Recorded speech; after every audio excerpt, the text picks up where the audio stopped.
Ito ay para sa mga magulang nina Jonas, Karen at Sherlyn at sa mga pamilya nina Luisa at Nilo ng Panay. Hinahanap ko siyang nawawala.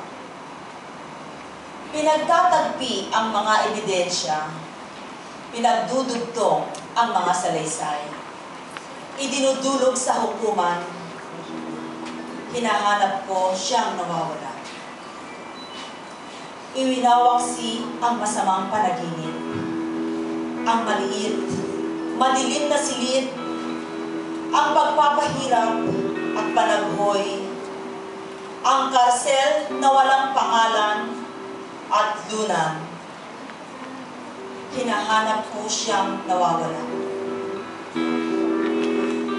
Kahit di malaman ng simula't handungan ng paglalayag, makipagtawaran kaya sa kapalaran, ibalik niyo ang bugbog, laspag na katawan, mapaghilom ang bawat sugat, isaulin niyo ang baliwag isipan, mapanunumbalik ang katinuan.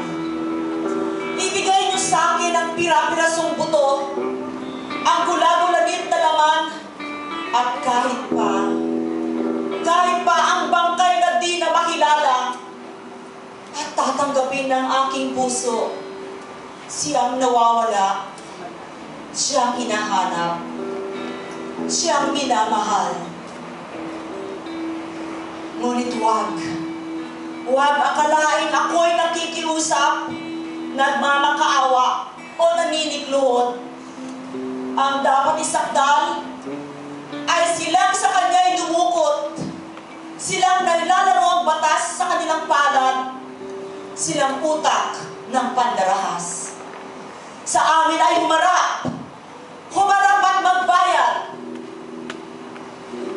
Hinahanap ko siyang nawawala, pagkat ako ay ina, ako ay anak, ako ay asawa, ako ay kapatid, ako ay kasama.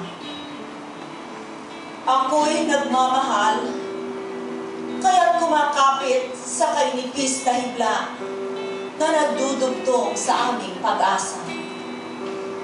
Sa dibdib ay batid, siyang